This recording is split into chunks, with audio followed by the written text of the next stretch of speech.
सबसे बड़े लोकतांत्रिक बहस के शो देश की बहस में मैं दीपक चौरसिया अपने तमाम मेहमानों का, पैनलिस्ट का, अपने तमाम दर्शकों का, पब्लिक के मंच में जुड़ने वाले अपने तमाम साथियों का वंदन करता हूं, अभिनंदन करता हूं, नमस्कार करता हूं। आप जानते हैं देश की बहस इकलौता बहस का शो है जो अपनी दर्शकों की राय के आधार पर चलता है।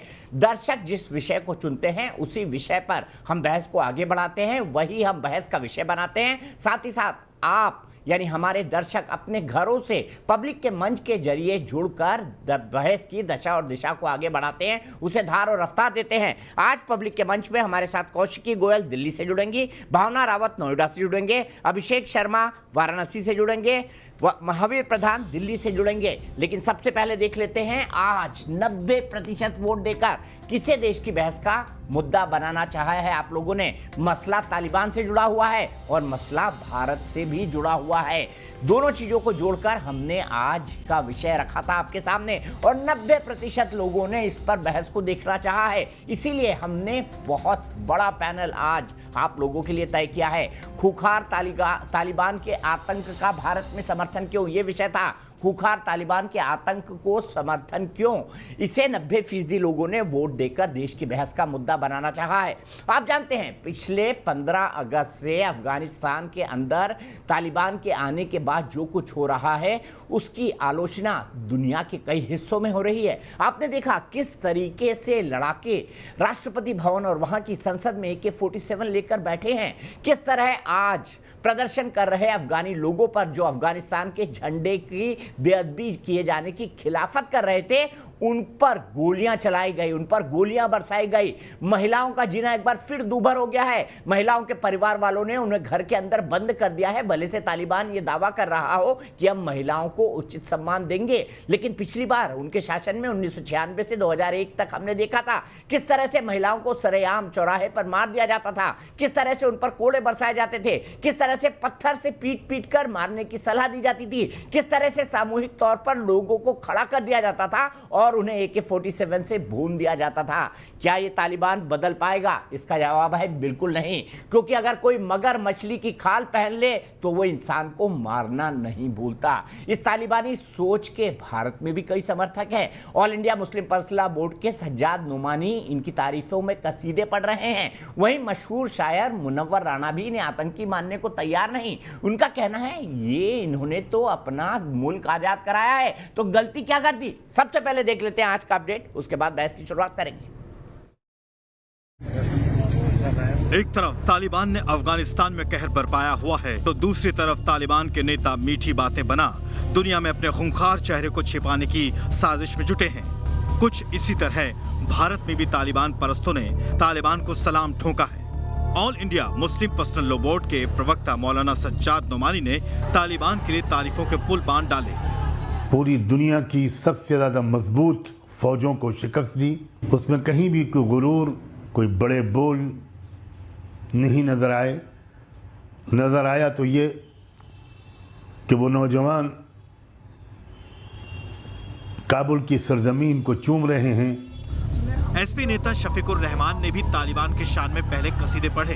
तालिबान एक ताकत है, उसने अमेरिका को पाँव नहीं जमने दिए, रशिया के नहीं जमने दिए, तो बहरहाल वो अपने देश को खुद चलाना चाहते हैं। हालांकि उनके खिलाफ FIR दर्ज हो चुकी है। ये सब ऐसे लोग हैं जो कि किसी भी चीज में जो है वो दीवानगी दिखाने लगते हैं। क्रूर तालिबान की शान में कसीदे पढ़ने वाले लोग मानो आतंक की तैयार होती नई जमीन पर रोते बिलखते बदहवास मरते लोगों को नहीं देख पा रहे हैं। लेकिन दुनिया के अमन पसंद देश लगातार तालिबान की कथनी और करनी में फर्क महसूस कर रहे हैं। भारत के अंदर भी इस तरीके की तालिबानी मानसिकता के, आतंक परस्त मानसिकता के लोग हैं, ये बयान इसी बात को दर्शाता है। इस बीच अफगानिस्तान के उपराष्ट्रपति अमरुल्लाह सालेह ने खुद को राष्ट्रपति घोषित करते हुए नॉर्दर्न अलायंस की मदद से पंजशीर पर कब्जा जमा लिया है, जबकि काबुल में मुल्ला बरादर बाकी तालिबानी नेताओं के साथ सरकार बनाने की रणनीति बुन रहा है। जबकि दुनिया तालिबान को सरकार की मान्यता देने पर मट गई है। भारत लगातार हालात पर नजर बनाए हुए है ताकि अपने नागरिकों की सुरक्षित वापसी हो सके। देश की बहस में चर्चा है कि तालिबान का खूनी और खूंखार इतिहास दुनिया अच्छे से जानती है, फिर भी उसके टेरर की वाहवाही करने वाले क्या आतंक परस्त हो गए हैं?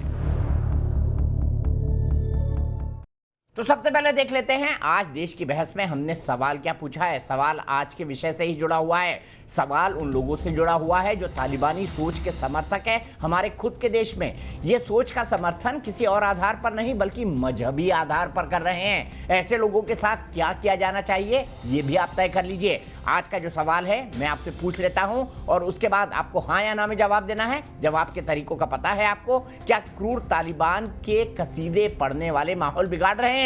इसे यस या नो में इसका जवाब दे सकते हैं। आप हमारी वेबसाइट पर जा सकते हैं, आप हमारे मोबाइल ऐप को डाउनलोड कर सकते हैं, आप हमारे ट्विटर हैंडल पर जा सकते हैं, आप हमारे फेसबुक पेज पर जाकर भी वोट कर सकते हैं। कार्यक्रम के बारे में अगर आपकी कोई राय है, सुझाव है, आप शो में शामिल होना चाहते हैं तो हमें 9711002266 पर व्हाट्सएप करें।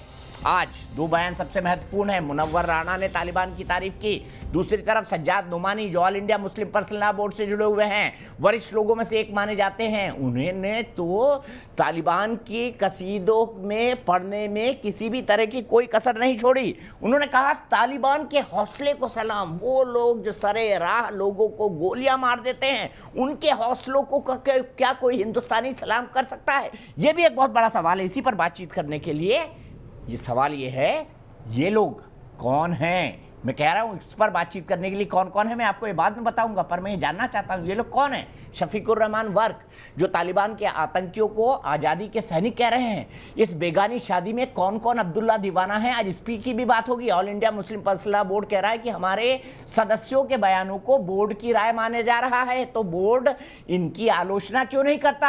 All India Muslim personal law board ने कहीं नहीं लिखा कि तालिबान जो कर रहा है गलत कर रहा है, ऐसा क्यों है? इसी पर बात करने के लिए हमारे साथ प्रेम शुक्ला जी हैं, बीजेपी के नेशनल स्पोक्स पर्सन, सुशील पंडित जी हैं, रूट्स इन कश्मीर से जुड़े हुए हैं, RSN सिंह साहब हैं, फॉर्मर इंटेलिजेंस ऑफिसर हैं, अंतर्राष्ट्रीय और रक्षा मामलों के अंतर्राष्ट्रीय विशेषज्ञ हैं, यास्मीन फारूकी जी हैं, मेंबर है all India Muslim personal law board की, वकारिज भट्टी साहब हैं, फाउंडर मेंबर है JNK स्पैम के। और सीधे मैं चलता हूं सबसे पहले यास्मीन फारूकी जी के पास। यास्मीन जी बताइए, all India Muslim personal law board के सज्जाद नोमानी कह रहे हैं तालिबान के हौसले को सलाम। उन लोगों के हौसले को सलाम जो बंदूक की भाषा जानते हैं, जो लोगों को निर्ममता से मारते हैं, जो क्रूरता से महिलाओं पर कोड़े बरसाते हैं, उनके हौसलों को सलाम करेगा all India Muslim personal law board के सज्जाद नोमानी? बताइए।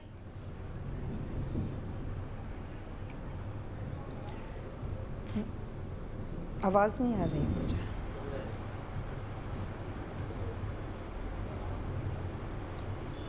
हेलो यास्मीन जी, क्या आप भी सज्जाद नोमानी की तरह तालिबान के हौसलों को सलाम करेंगी? बताइए मुझे। वो लोग जो सरजारा लोगों को मार देते हैं, महिलाओं पर कोड़े बरसाते हैं। सवाल करके जवाब का इंतजार कर लिया कीजिए। जी आप कह रही थी मेरी आवाज नहीं आ रही, इसीलिए मैंने सवाल दोहराया। जी अच्छा, आपकी आवाज आ रही है यास्मीन जी? आप बोल सज्जाद सकती हैं। नोमानी साहब की वो जाती राय है, वो क्या राय देते हैं? सज्जाद नोमानी की वो जाती राय है और किसी भी जाती राय के लिए मैं जिम्मेदार नहीं हूँ, ना बोर्ड जिम्मेदार है। वो उनकी पर्सनल राय है, वो क्या रखते हैं राय उसके जवाब दे वो खुद हैं। वो अगर इस तरह की राय रखते हैं तो वो अपना जवाब खुद देंगे, मैं उसकी जिम्मेदार या बोर्ड उसका जिम्मेदार नहीं है। इसलिए वो बात आप मेरे से मत कहिए जो मेरे से ताल्लुक़ नहीं रखती और बोर्ड से भी नहीं रखती। मुझे आवाज़ नहीं आ रही है। ठीक है, आप इसकी आलोचना कर दीजिए। सज्जाद नोमानी साहब ने कहा बिल्कुल गलत कहा, भारत की नीतियों के खिलाफ कहा और तालिबानी सोच एक आतंकी सोच है। बोल दीजिए, आलोचना कर दीजिए सज्जाद नोमानी जी की। और तालिबान जैसा शासन कहीं नहीं होना चाहिए जो आम लोगों के खिलाफ अत्याचार करे। मेरी जवाब सुन लीजिए। मेरी कोई भी टिप्पणी उससे पहले नहीं आएगी जब तक कि मेरे PM कोई जवाब नहीं देते कि वो उनसे संधि करना चाहते हैं या उनके खिलाफ बोलना चाहते हैं या उनके अगेंस्ट हैं। जो मेरी सरकार डिसीजन लेगी वो मेरी राय होगी। मैं अभी वक्त से पहले कोई बात नहीं करूंगी। नहीं, लेकिन सज्जाद नोमानी साहब की आलोचना तो कर दीजिए ना। ये कह दीजिए सज्जाद नोमानी साहब ने बहुत गलत बोला अगर वो तालिबान के हौसले को सलाम कर रहे हैं तो। ये कहने में आपको क्या दिक्कत हो रही है यास्मीन जी? अगर मेरी सरकार ने उसको समर्थन दे दिया, अगर मेरी सरकार ने उसे समर्थन दे दिया तो फिर कितनी गलत बात होगी कि मैं उसके खिलाफ जा रही हूँ। मेरा जो भी जवाब होगा वो मेरे गवर्नमेंट के बोलने के बाद। तो आप भी मानते हैं तालिबान वाले आजादी की लड़ाई के समर्थक हैं?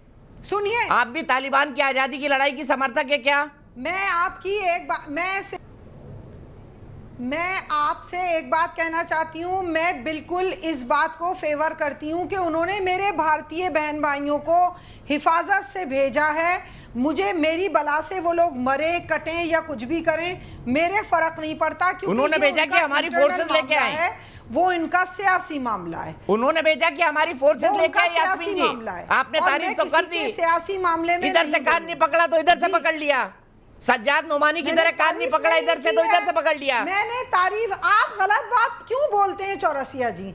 अगर मेरी और आपको बड़े प्यारे लग रहे हैं, आप में वजीर आजम शाहीन बाग में तो आपने डेरा डाल लिया था, तब तो आप बोल रहे थे कि ये तो मुसलमानों को भगाना चाहते हैं। अब आपको बड़े प्यारी लग रही है सरकार, अब आपको बड़े प्यारे लग रहे हैं पीएम। कौन जब बोल रहा तालिबान था? पे राय देने की बात आ रही है तो बड़े प्यारी लग रही है सरकार, बड़ी प्यारी लग रही है बीजेपी, बड़ी प्यारी लग क्या रहे हैं मतलब? पीएम। मैंने कब बोला उनके ये बाद बात? ही बोलूंगी मैं। नहीं आप है ना, मैंने क्या बोला? आपने क्या कहा बोला ना? मैंने?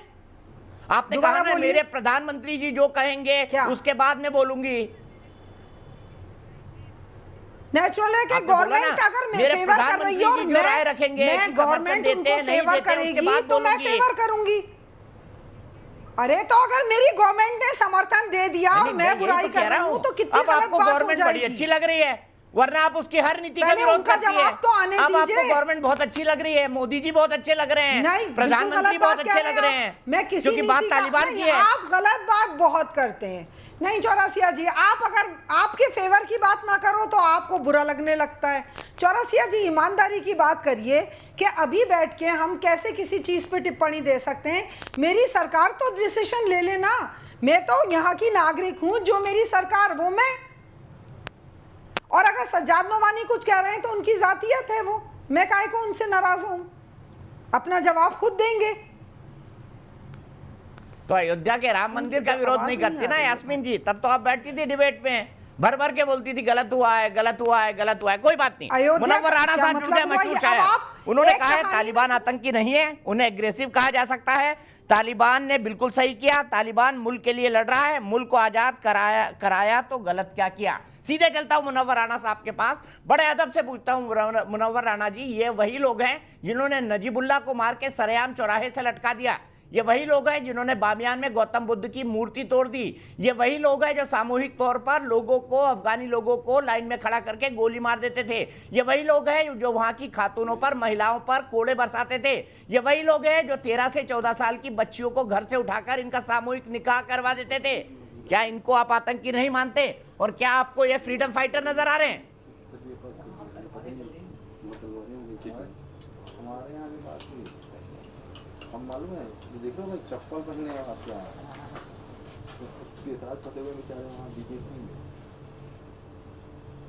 और होता क्या है, ठिकाना के चोट फोड़ते हैं लोग, सवेरे से मजदूरों की तरह सवेरे 7 बजे से काम करते हैं। घर पहुँचे थे, रोटी मुनव्वर साहब, मेरी आवाज आ रही है? रोटी और तवी जो है जी आ रही जनाब। जनाब, मैं आपसे जानना चाहता हूं बहुत बिल्कुल आ अदब रही से है कि आवाज़। क्या आप तालिबान को आज़ादी के लड़ाके कहेंगे, क्योंकि ये वही तालिबानी हैं जिन्होंने नजीबुल्लाह को सरेआम फांसी पर लटका दिया था चौराहे पर, जिन्होंने गौतम बुद्ध की मूर्ति तोड़ डाली थी बामियान ने? ये वही लोग हैं जिन्होंने सरे राह अफगानी लोगों को लाइन में खड़ा करके 12 की लाइन में, 40 की लाइन में गोलियों से उड़ा दिया था? ये वही लोग हैं जो महिलाओं पर कोड़े बरसाते थे? इनकी आप बड़ी तारीफ कर रहे हैं, कह रहे हैं इन्होंने मुल्क को आजाद करा लिया।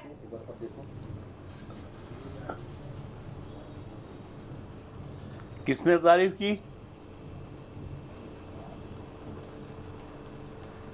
आपने कहा देखिए मुल्क को आजाद कराया तो गलत क्या किया? ये आपके शब्द हैं, ये आपके लफ्ज हैं। नहीं, आप देखिए, मुल्क को आज़ाद कराया नहीं है। दो बड़े दुश्मनों को जिन लोगों ने जिंदगी भर उनसे लड़े हों, रूस और अमेरिका, तो उन पर कितने जुल्म हुए होंगे उनका भी हिसाब निकाल लीजिए ना। और वो जाहिर सी बात है कि हिंदुस्तान जो इतना परेशान है, और उन्होंने जो जुल्म किए हिंदुस्तान के उसका हिसाब? डिप्लोमेट जो इतने परेशान है, नहीं आप हिसाब लेंगे, आप भगवान हैं, आप कौन हैं? यमदूत हैं, अल्लाह मियाँ हैं, खुदा हैं। आप सर, मैं तो हिसाब छोटा लेने मोटा वाले एंकर कौन हूं। है? हिसाब बस तो आपसे वक्त सवाल पूछ लेता रहा है हूं। ना। आपने कहा उन पर जुल्म हुए, मैंने कहा उन्होंने अफगानी लोगों पे जो जुल्म किए, जी। दुनिया पे जुल्म किए, उसका हिसाब कौन देगा?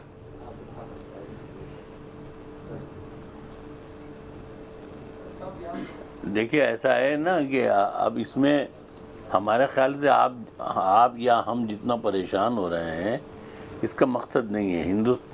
हिंदुस्तान से अफ़गानिस्तान के 1000 बरस की तारीख़ तो हम जानते हैं, मुमकिन है आप इससे ज़्यादा इतिहास जानते हो। हिंदुस्तान से अफ़गानियों की मोहब्बत में कोई कमी कभी नहीं आई, न हिंदुस्तान ने उनसे मोहब्बत में कभी कोई कमी दिखाई।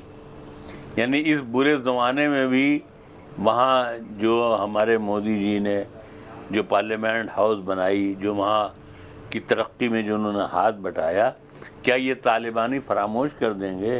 क्या ये जो वहाँ संसद भवन बना है, क्या वो उसको गिरा देंगे?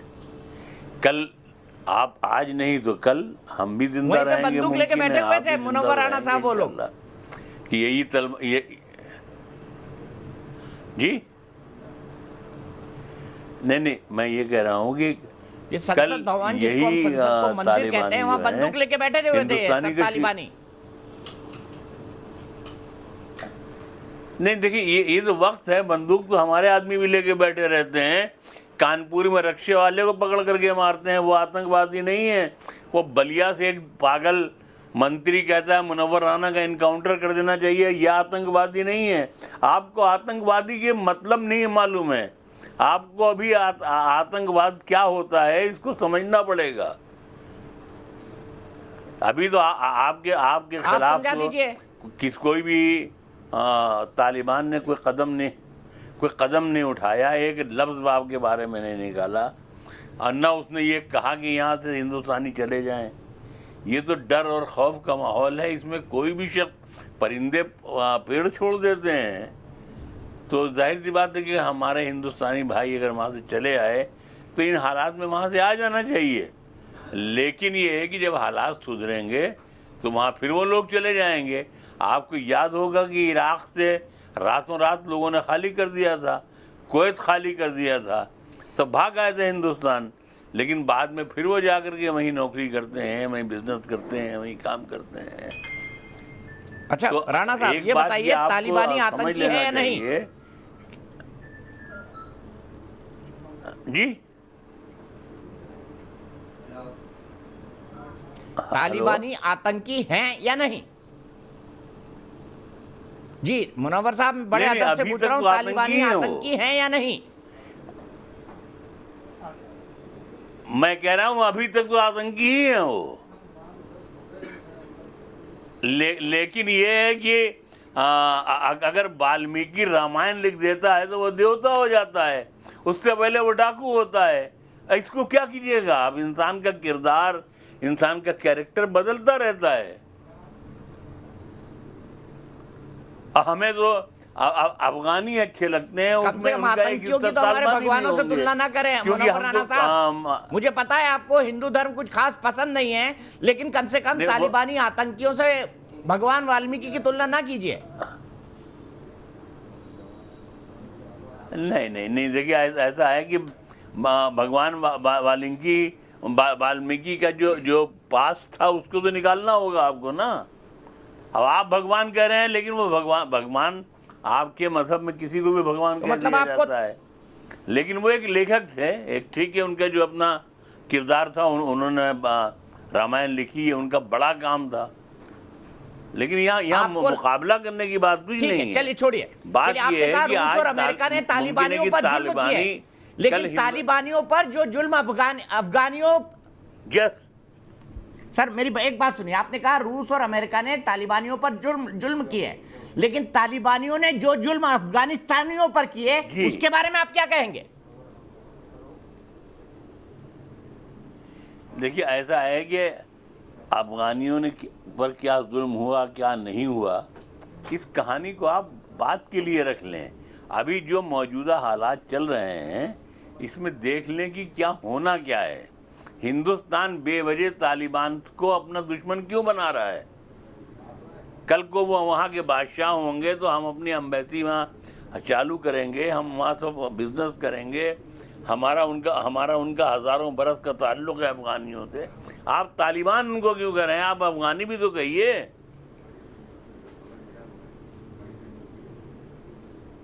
नहीं सर, वो खुद अपने आप को तालिबानी कहते हैं, खुद उनके संगठन का नाम तालिबान उन्होंने खुद ने रखा है, मैंने या मुनव्वर राणा ने नहीं रखा है।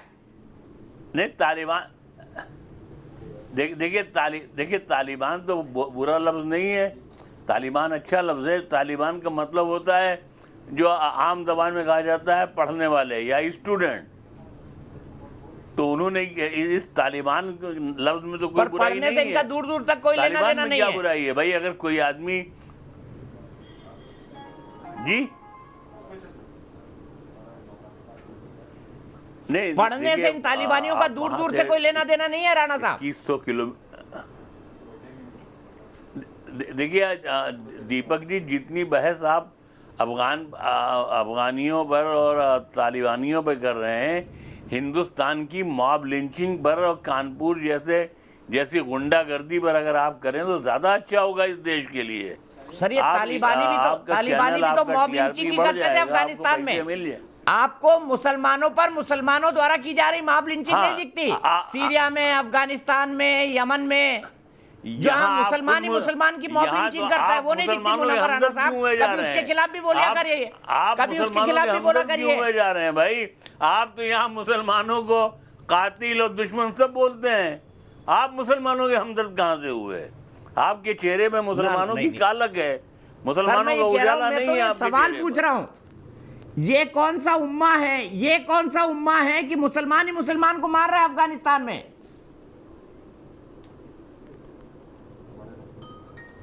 नहीं, यानी आप ये चाहते हैं कि मुसलमान मुसलमान को न मारे, मुसलमान हिंदू को मारे और हिंदू मुसलमान को मारे, तब लड़ाई बिल्कुल ना मारे, कोई इंसान किसी को ना मारे, ना कोई इंसान किसी इंसान को ना मारे, चाहे वो हिंदू हो, मुस्लिम हो, सिख हो, ईसाई हो, बौद्ध हो, पारसी हो, जैनी हो।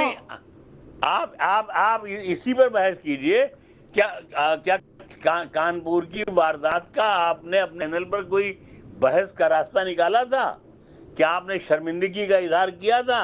क्या आपने अपने आप को ये महसूस किया था कि हमारे चैनल के मौजूद रहते कानपुर जैसे इलाकों में ऐसे जुल्म हुए जा रहे हैं, उनको हम ना देखें? आप पहुंच गए फौरन तालिबान की तरफ। छोटी छोटी बातें पकड़ते हैं, लेकिन बड़े बड़े आप छोटे छोटे इंसिडेंट पकड़ते हैं, पर बड़े बड़े इंसिडेंट को मजहब के आधार पर ढक देते हैं। जैसे आप अफगानिस्तान को कह रहे हैं कि इनको तालिबानी नहीं अफगानी कहिए। हाँ साहब, नहीं, आप छोटी छोटी बातें पकड़ते हैं। नहीं, हिंदुस्तान में आप कुछ भी कीजिए, आपको अपने देश में ही खोट नजर आता है, लेकिन मुसलमान को मार रहा है सिया के नाम पे, सुन्नी के नाम पर, आईसिस के नाम पर, तालिबान के नाम पर, वो आपको बुरा नहीं लगता?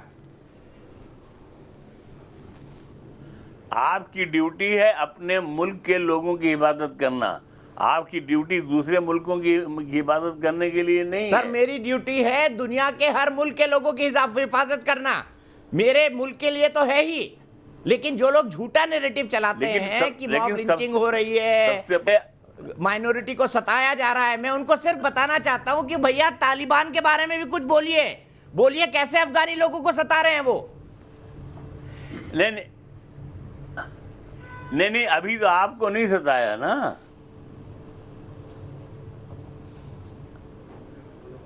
उन्होंने आपको तो नहीं सताया। सर हमको सताते रहे। उनके अपने वहां के कंधार हाईजैकिंग भूल गए? मुनव्वर राणा साहब, कंधार हाईजैकिंग भूल गए आप? हाँ? आप 9/11 भूल गए? क्या हुआ कंधार में? आप ओसामा बिन लादेन को भूल गए? आप 9/11 भूल गए? आप कंधार हाईजैकिंग भूल गए? तालिबान नहीं करवाई थी वो। हाँ,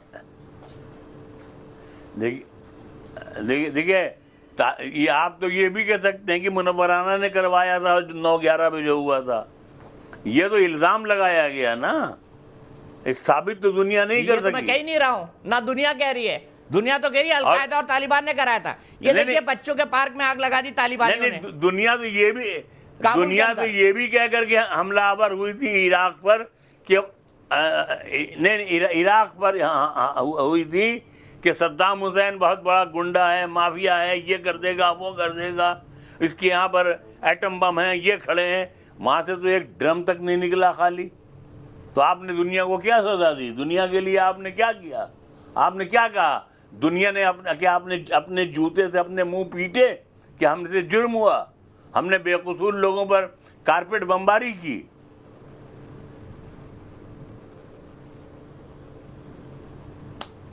प्यारे भाई, मुनव्वर राणा साहब, शायद आपको याद नहीं है, मैं खुद इराक गया था और वहां की आपने रिपोर्टिंग की, आपने खुद ने तारीफ की थी और मैंने यही सब बातें बोली थी जो आपने बोली थी, क्योंकि सच बोलने से मैं हिचकता नहीं हूं। मेरे पास आपके लिए वक्त इतना ही है। मैं फिर से अपने पैनल के पास जाता हूं। प्रेम शुक्ला जी हैं, सुशील पंडित जी हैं, RSN सिंह साहब हैं, यास्मीन फारूकी जी हैं और वकार भट्टी साहब हैं। मैं सीधे चलता हूं प्रेम शुक्ला जी से। प्रेम शुक्ला जी, ये क्या है? मजहब के आधार पर कुछ लोग, सज्जाद नुमानी जैसे, शफीकुर रहमान वर्क जैसे, मुनव्वर राणा साहब भी प्रत्यक्ष अप्रत्यक्ष तौर पर तालिबान की तारीफ ही कर रहे हैं। बोले कल को आपको बातचीत का भी मौका पड़ सकता है। ये क्या है? मजहब के आधार पर तालिबानी सोच को संस्तुति देना कितना उचित मानते हैं? दीपक जी अप्रत्यक्ष नहीं, प्रत्यक्ष तारीफ कर रहे हैं। दीपक जी, मुनव्वर राणा ने प्रत्यक्ष तारीफ की, अप्रत्यक्ष नहीं। तालिबान यानी विद्यार्थी, तालिबान यानी अफगानी, तालिबान यानी भले लोग, और भारत में जो है ये हिंदू जो है ये बड़े आतंकवादी हैं। इन्होंने कानपुर में एक जो है लड़कियों की छेड़ करने वाले मुसलमान को पीट दिया, ये बहुत बड़ा अपराध हो गया। एक चोर को मार दिया, ये बहुत बड़ा अपराध हुआ। चोर की क्यों पिटाई कर दी? ये सब अपराध हैं।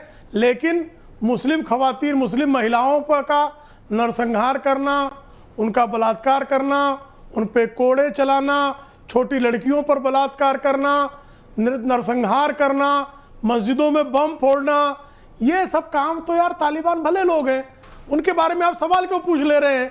मुनव्वर राणा से आपने सवाल पूछ लिया, उनको गुस्सा आ गया। यासीन जी से आपने सवाल पूछा, उनको गुस्सा आ रहा था। अभी वकार भाई से आप पूछेंगे, उनको गुस्सा आएगा।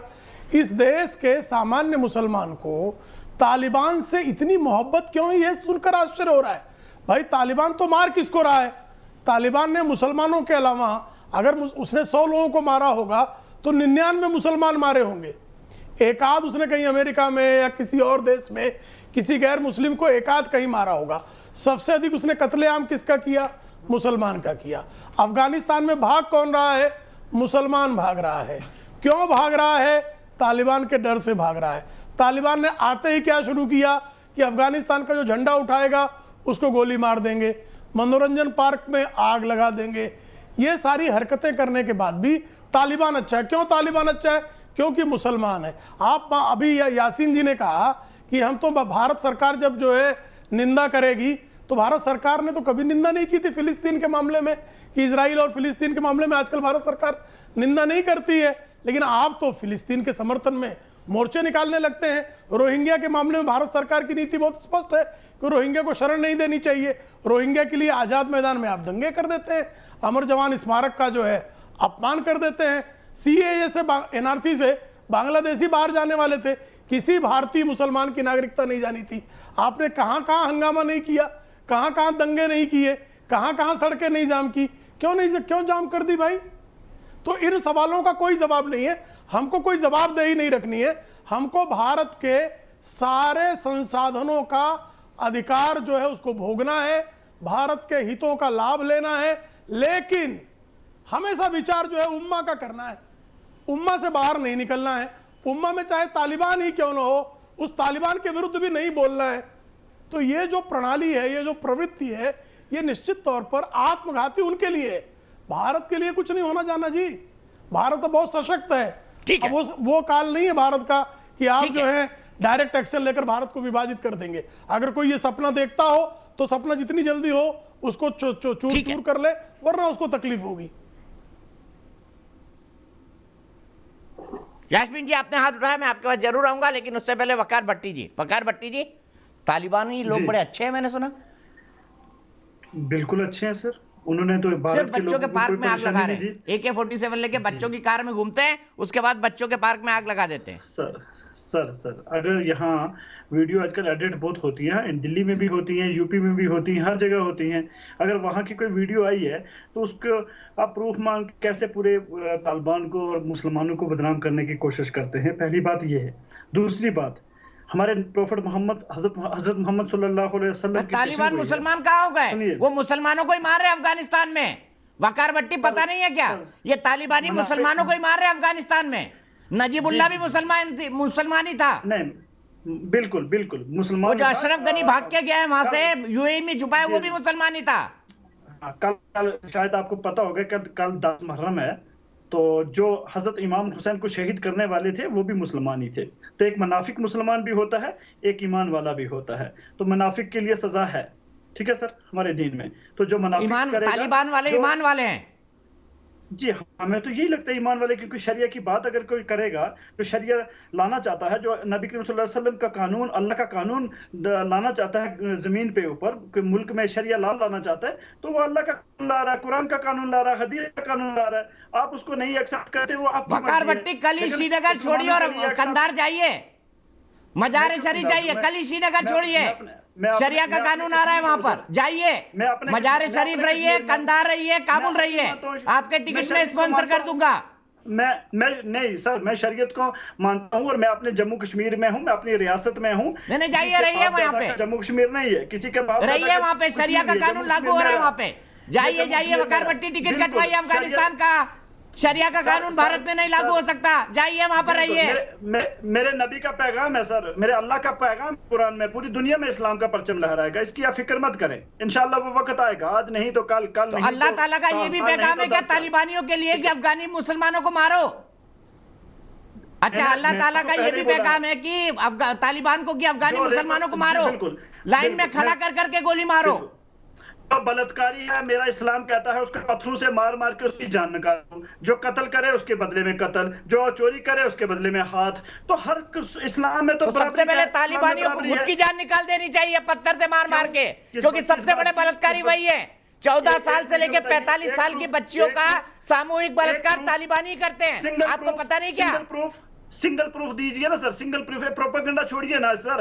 ये यहाँ जो आप कर रहे हैं ना भारत में, ये आप ना बीजेपी की मदद, यहाँ आरएसएस की मदद कर रहे हैं यूपी में चुनाव जिताने के लिए, और ये आपको भी पता है। मैं आपको चैलेंज करता हूँ, 1-2 महीने के बाद ना मोदी जी ने बिरयानी खानी है आपके लिए। मैं क्राउड फंडिंग करूंगा अफगानिस्तान के टिकट के लिए, सार्वजनिक तौर पर क्राउड फंडिंग कि वकार भट्टी को भेजिए अफगानिस्तान। अब श्रीनगर में इनकी जरूरत नहीं है, शरिया का कानून को प्रिय अफगानिस्तान में लागू हो गया। सिंह साहब, इस मुस्लिम भाईचारे उर्फ उम्मा और मुस्लिम ब्रदरहुड के बारे में क्या बोलेंगे वकार भट्टी को? चाय पी लीजिए, मुंह मीठा कीजिए, इतना कवड़े मत रहिए, इंशाल्लाह देखिएगा हम भाई हैं, इंसानियत के भाई हैं, आप हमारे भाई, हम आपके भाई। ये नफरत छोड़िए, मोहब्बत आइए, मोहब्बत फैलाते हैं दुनिया भर में। जो तालिबानियों की तारीफ करे, जो तालिबानियों की तारीफ करे, वो मेरा भाई नहीं हो सकता। आप पीजिए हिंदुस्तानी चाय पीजिए, हिंदुस्तानी चीनी खाइए, मुंह मीठा करिए, पर नमक हरामी करना मत भूलिए। आरएसएन नमक हरामी मैं नहीं करूंगा। अभी कुछ दिनों के बाद मोदी जी ने खुद देखना अपने कश्मीर भी हिंदुस्तान का हिस्सा है जनाब, कश्मीर, जम्मू कश्मीर भी भारत का भी हिस्सा है। किसने बोला? जबरदस्ती पूरा देश बोलता है, पूरी दुनिया बोलती है, आप नहीं बोलते खाली। बोलने से तो आप बोलोगे सऊदी अरबिया आपका, अमेरिका भी आपका, तो मैं क्या कर लूंगा? मान लूंगा उस चीज को, मान लीजिए, आप कर लीजिए। कहना, सपने देखना बहुत बड़ी बात होती है सर। देखिए सपने देखिए। और मोदी जी बिरयानी खिलाएंगे अभी तालिबानियों को बिरयानी भी खिलाएंगे मोदी जी अभी 1 महीने के बाद। देखिए, चैलेंज करता हूँ, ये आपकी क्लिप यहाँ रखना। हमारे यहाँ ना सामूहिक तौर पर रोने वाले लोग आते हैं कई जगहों पर। मैं रोता ही नहीं। वकार भट्टी मुझे वही दिखाई दे रहे, रुदाली। पता नहीं क्यों तालिबान की बात पर इतना कुछ हो रहे हैं कि अपने देश के खिलाफ बोल रहे हैं। सिंह साहब आप बोलिए। वकार भट्टी, मैं आपका ऑडियो डाउन करूंगा, प्लीज लगातार मत बोलिए, कमेंट्री मत करिए।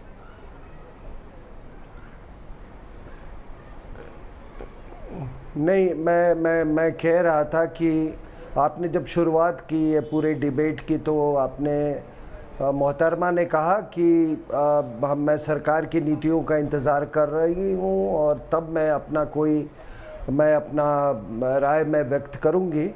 तो मेरा यही कहना है कि थोड़ा चरित्र होना चाहिए। और मैं आपको बता देता हूँ कि अगर मोदी सरकार ने अगर तालिबान के साथ कोई ताल्लुकात स्थापित की फॉर्मली, तो आरएसएन सिंह उसका सबसे बड़ा क्रिटिक होगा। चरित्र रखिए थोड़ा। और ये चापलूसी वाली, ये दिलीप कुमार वाली स्टाइल में, ये उर्दू यहाँ नहीं चलेगी। ये दिलीप कुमार स्टाइल में, हिंदी आती है तुमको? ये ना ये चापल वो स्लिपरी टंग से ये सब बकवास मत करो ये दिलीप कुमार वाली स्टाइल में। दूसरी बात आपने पूछा कि ये एक मिनट चुप रहे चुप रहो के दो तरीके होते हैं, चुप रहो नहीं आता, एक मुझे नहीं आता। चुप रहो सुनो चुप रहो अरे चुप रहो इतना मत डांटिए सर, प्रेशर हाई हो जाएगा सर, प्रेशर हाई हो जाएगा, चुप रहो प्रेशर हाई हो जाएगा, दिक्कत हो जाएगी सर दिक्कत हो जाएगी। चुप रहो सर आराम से सर कुल दिलीप कुमार के पूरे चुप रहो।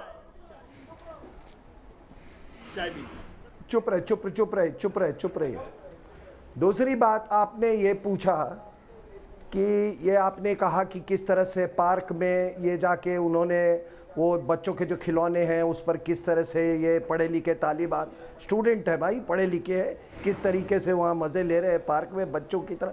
बचपना भी इनमें बहुत है, बहुत इनोसेंट लोग हैं, बहुत बच्चे हैं। मुझे याद आता है आज से 1200-1300 साल पहले जब ईरान पे ये जाहिल अरब जब गए थे ईरान में, तो पर्शियन सिविलाइजेशन उस समय बड़ी उन्नत सिविलाइजेशन थी। तो जब ये टेंट वाले अरब लोग गए ना वहाँ पे, जब इन्होंने वो इस्लाम का झंडा लेके गए तो उन्होंने ये पागल हो गए वहाँ के फर्श देख के, वहाँ के कारपेट्स देख के, वहाँ के झाड़ पानूस देख के। वही हाल अभी इनका हो रहा है। तो ये कौन सी बात है, नई बात है। तीसरी बात, जहाँ तक ये कौन से रास्ते से आए हैं Deepak ji, what route they have taken to seize power. अगर आपने फॉलो किया अफगानिस्तान को बहुत क्लोजली, इन्होंने सुइसाइड बॉम्बर्स का रूट लिया है। ये क्या लड़के आए क्या, किन्होंने यह लड़के आए हैं? ये ट्रक्स, एक्सप्लोसिव्स भरे ट्रक्स का इन्होंने छोटे बच्चों का इस्तेमाल किया है। रही बात ये अमेरिका ने इन पे कह ढहा, रूस ने कह ढहा, अरे तुम बिकने के लिए तैयार हो, लोग खरीदते हैं। एक तालिबान बनाने में लगता क्या है, कुछ AK-47, कुछ डॉलर, थोड़ा अफीम और छोटे छोटे बच्चे, छोटे छोटे लड़के।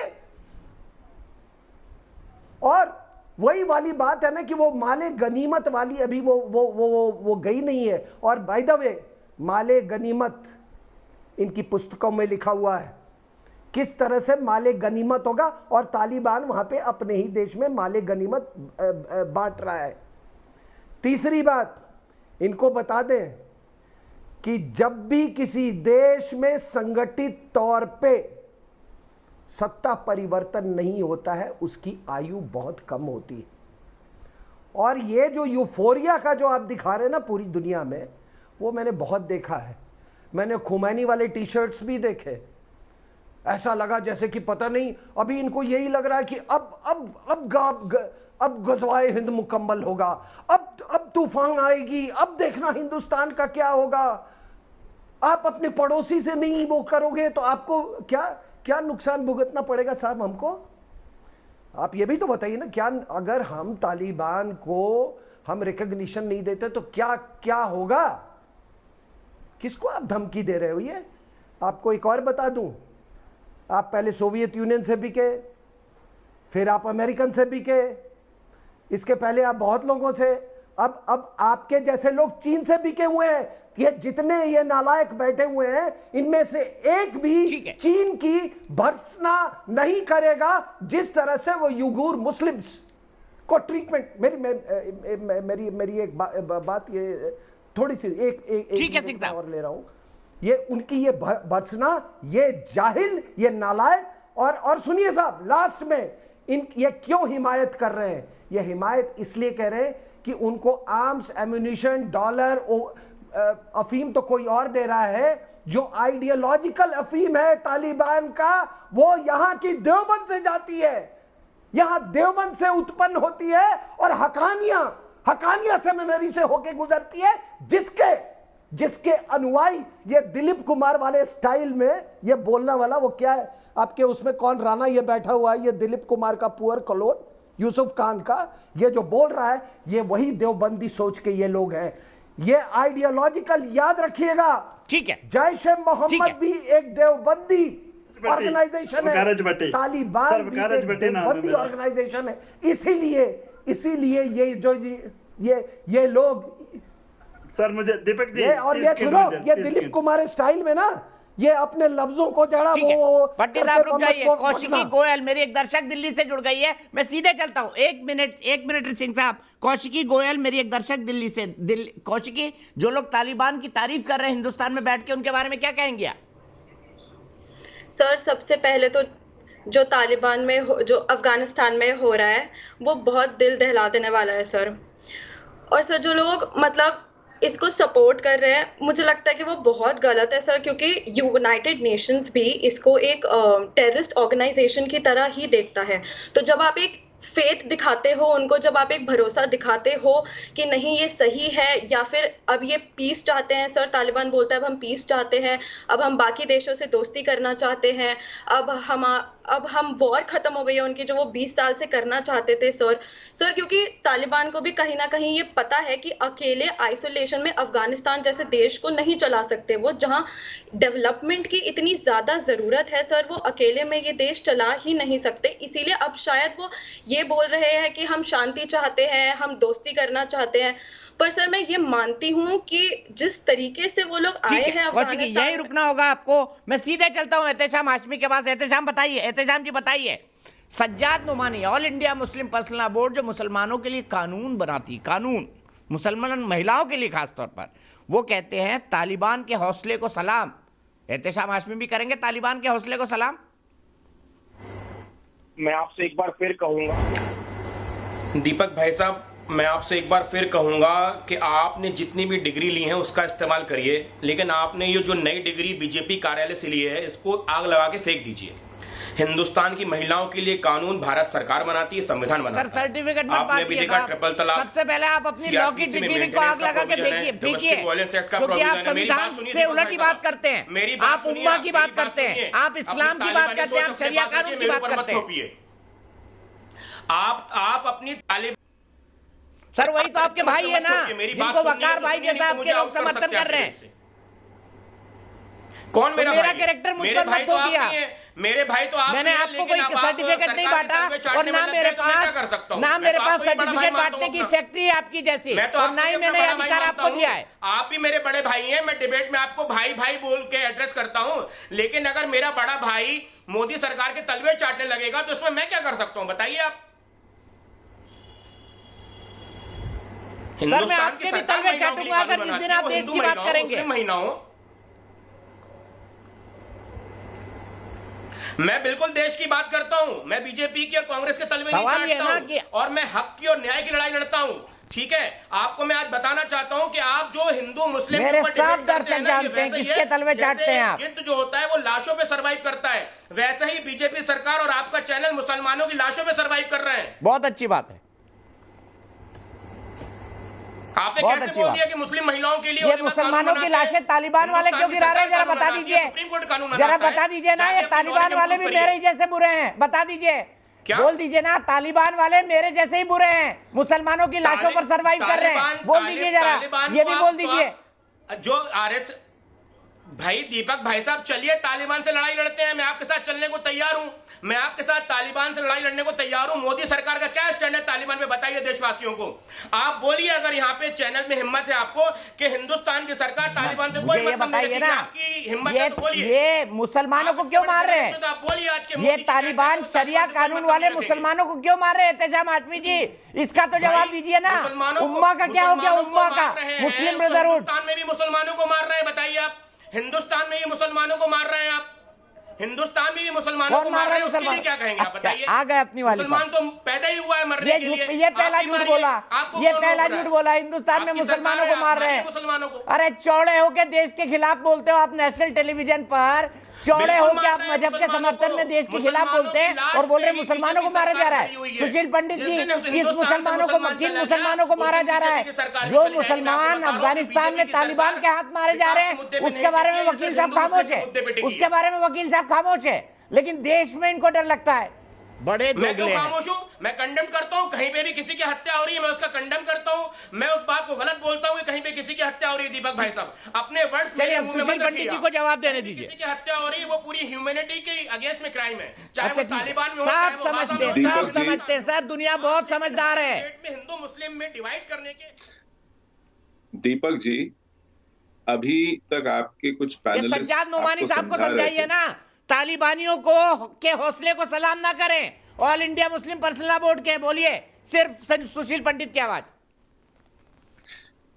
धन्यवाद दीपक जी। आपके ही अभी इस पैनल में बहुत से लोग आपको समझा रहे थे कि एक अच्छा ईमान वाला मुसलमान होता है और एक मुनाफिक मुसलमान होता है, पाखंडी मुसलमान होता है। इस्लाम में जो मुसलमान और मुसलमान में फर्क करता है, अपने को असली और दूसरे को नकली बतलाता है और उसकी बिना पर कत्ल तक वाजिब ठहराता है, वो तकफीरी इस्लाम कहलाता है। तो इस्लाम में जब गैर इस्लामी लोग खत्म हो जाते हैं, मार दिए जाते हैं, भगा दिए जाते हैं, कन्वर्ट कर दिए जाते हैं, फिर मुसलमान पर सवार हो जाता है। आज वही आलम है अफगानिस्तान में, गैर मुस्लिम गिनती के मुट्ठी भर भी नहीं बचे हैं। अभी 1 महीना भी नहीं हुआ, गुरुद्वारे का निशान साहब तोड़ दिया गया। पिछले साल गुरुद्वारे में बम मारा गया और 2 दर्जन से ज्यादा लोग मारे गए। वहां गिनती के सिख हिंदू बचे हैं, लेकिन अब उन्हें ढूंढना पड़ता है। अगर आपको कोई हिंदू या सिख मारना हो अफगानिस्तान में, ढूंढने पे नहीं मिलेगा। हाँ, मुसलमान आसानी से मिल जाएगा और उसको मारने के लिए सिर्फ आपको एक ही चीज ऐलान करनी है कि यह मुनाफिक है, यह मुर्तद है, ये काफिरों का दोस्त है, ये मुशरिक है, और मार दीजिए, फिर वो वाजिबुल कत्ल है। तो इस्लाम में इस वक्त जितने फिरके हैं वो दूसरे को काफिर बतलाते हैं, अहमदियों को गैर मुस्लिम ठहराते हैं, उनकी कब्रें तक खोद देते हैं, उनकी मस्जिदों को मस्जिद कहना मुनासिब नहीं है वहां। तो ये तकफीरी इस्लाम जो है, ये बाकी सब गैर मुस्लिमों को ठिकाने लगाने के बाद मुसलमानों का नंबर आता है तकफीरी इस्लाम में। और वही हालत इस वक्त अफगानिस्तान में और पाकिस्तान में है, क्योंकि वहां गैर मुस्लिम ढूंढने को नहीं मिलते। अब भारत में ये जहनियत क्यों है, ये एक बड़ा सवाल है, क्योंकि यहां पर जो आपके पैनल में सारे लोग इस तरह की बातें कर रहे हैं वो हिंदुस्तान के मुसलमान। भारत में यह हालत इसलिए है क्योंकि आपके और मेरे कर के पैसे से वो मदरसे चलाए जाते हैं जहां इस तरह का जहर दिमागों में भरा जाता है। वहां की किताबों में, वहां के मकतबों में, यहाँ की मस्जिदों के खुतबों में जो तालीम दी जाती है, जो तरबियत दी जाती है, जो हिदायत दी जाती है, वो यही देवबंदी हिदायत है। और आप और मैं इसको फंड करते हैं अपने कर के पैसे से। मौलवियों की तनख्वाहें बढ़ती हैं, मदरसों में इसका इंफ्रास्ट्रक्चर जाता है, एक हाथ में कुरान और एक हाथ में लैपटॉप वाले सिद्धांत गढ़े जाते हैं, छात्रवृत्तियां बांटी जाती हैं। आप हजारों करोड़ रुपया, करोड़ों छात्रवृत्तियां बांट करके दिमागों में ये जहर भरते हैं और उसके बाद पूछते हैं कि ये जिहादियों की फसल कहां तैयार हो रही है, इस तरह के दिमाग कहां तैयार हो रहे हैं। ठीक ये बात कही आपने, ज़हनियत, ये ठीक बात मानसिकता, ये नफरत कहां से आ यहीं रही से है? बहस को आगे ले जाऊंगा सुशील भाई, यहीं से बहस को आगे ले जाऊंगा।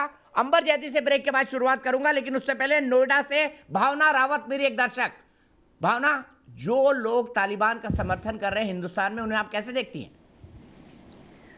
नमस्कार। पहले तो मैं न्यूज़ नेशन का धन्यवाद करना चाहूँगी जो मुझे इतने बड़े मंच पर अपनी बात रखने का मौका दिया गया है।